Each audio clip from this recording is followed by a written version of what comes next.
Jacinda Ardern. Thank you, Mr Speaker. My question goes to the Minister of Finance and asks, how will the changes to the Parental Tax Credit he announced in the 2014 budget help those who, as he states, are at, quote, the hard end of poverty? Honourable Bill English. Well, Mr Speaker, the extension of the Parental Tax Credit, which applies to 15,000 families, will assist those who are at the hard end of poverty if and when they are able to get into work.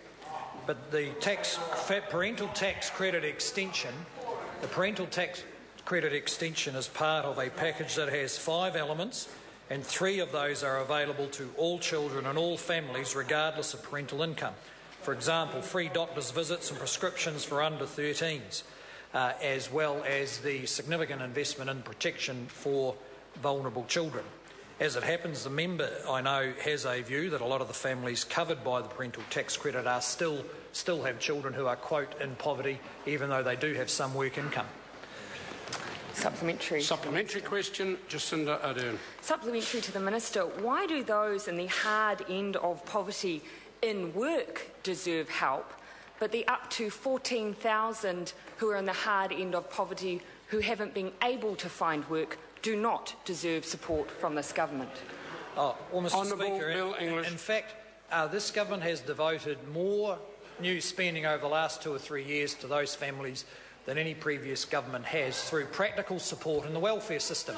For example, every sole parent under the age of 20 has a supervising adult in their life, funded wholly by the government, a person or organisation who has the purpose of ensuring that family gets their power bills paid, that they have some kind of stable housing, that they're protected from violence, and that their social issues have some opportunity to be dealt with at the cost of $7,000 per head per year for each of the now around 3,000 sole parents under the age of 20.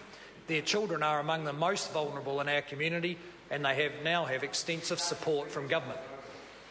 Supplementary. Supplementary question, Jacinda Ardern. What additional income support has the 14,000 families at the hard end of poverty received from his government in this budget, or indeed in any budget? Honourable Bill English. Well, Mr Speaker, they have received an increase in their benefits consistent with the increase in the CPI over the last 4 or 5 years, despite the fact that we have had pretty tight budgets. They benefit from increased early childcare subsidies, which I think have doubled in the last 5 years in cost to government. If the simple transmission of cash was the answer to all these problems, we would have no poverty, because for 30 years governments have been increasing the payments per child and benefit payments for these families. That is why this government has taken a much more targeted and individually supportive approach to helping people out of persistent deprivation. Supplementary question, Jacinda Ardern. Supplementary to the Minister.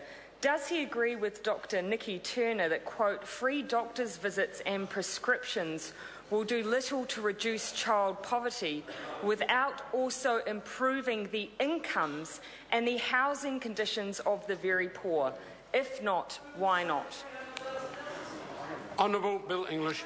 Well, Mr Speaker, the government has had a very strong focus on improving particularly the housing conditions for the most disadvantaged through the insulation program, which has meant that every single state house that can be insulated is now insulated, and through a 5-year program of discussion with the community housing sector about how we can help more people in serious housing need more efficiently, and we continue to make changes in that respect. Supplementary question, Jacinda Ardern. Supplementary to the Minister. Does he agree with the Justice and Peace Commissioner of the Catholic Diocese of Auckland, a group that deals with people struggling to make ends meet, that, quote, the budget does not address the root causes of poverty, end quote, or does he consider a CPI adjustment for those at the hard end of poverty to be sufficient?